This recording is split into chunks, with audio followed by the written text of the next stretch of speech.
Put your camera on the floor and don't dismiss the small and beautiful flowers around you. You can make amazing pictures with them. And since they're small, maybe you'll have to go down all the way at ground level. Going this low gets you at the same level as the flowers, sometimes maybe even below them. And this low angle will have a huge impact on the feel of the images. When you're looking up, even just a little bit upwards to a flower, it will appear bigger and taller, raising up from below.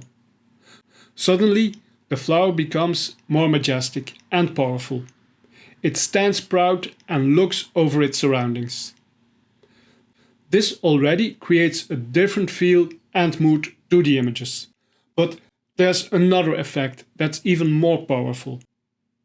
You might already know that lowering your point of view and getting at the same level of the flower will in most cases get you the best images. Especially when you're aiming for a soft and dreamy painterly feel. By going low, you will be able to select a background that complements the flower, a background that will lift the images to a higher level. Background is key in creating dreamy flower portraits.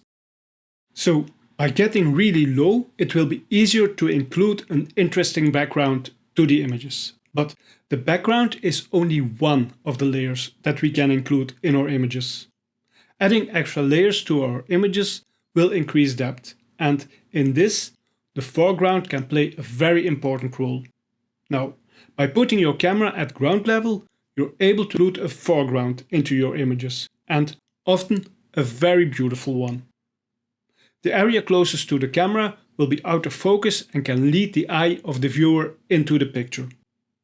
It creates a part of a frame at the bottom of the image, and it gives a more mysterious and dreamy feel.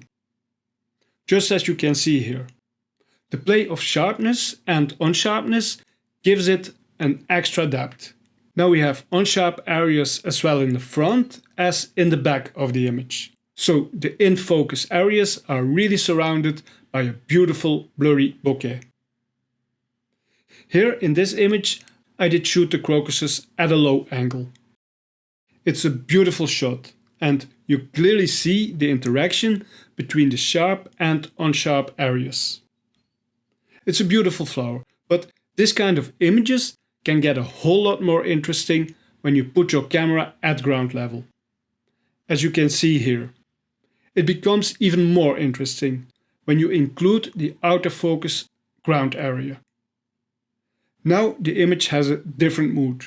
The out of focus foreground plays a more important role and the out of focus vegetation creates a dreamy frame at the bottom of the image. Next to that, you can see a clear difference in the background. The background has become more dreamy.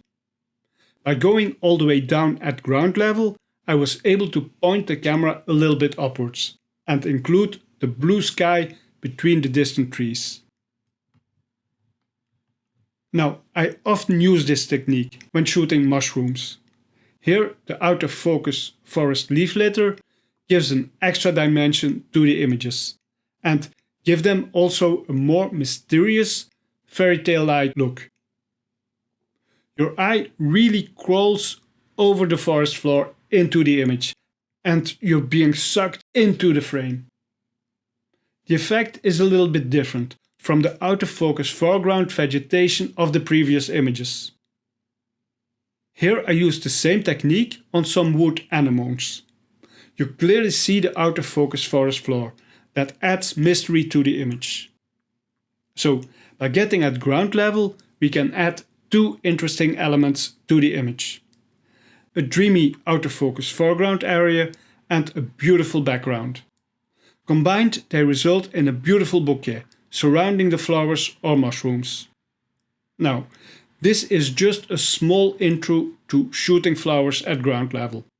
One of the chapters of the masterclass Flower Art Photography. In the full masterclass, you'll discover in great detail how I created these images. And remember, if you have any questions or remarks, don't hesitate to contact me. I'm here to help. And in the meantime, I wish you a lot of fun creating wonderful flower portraits.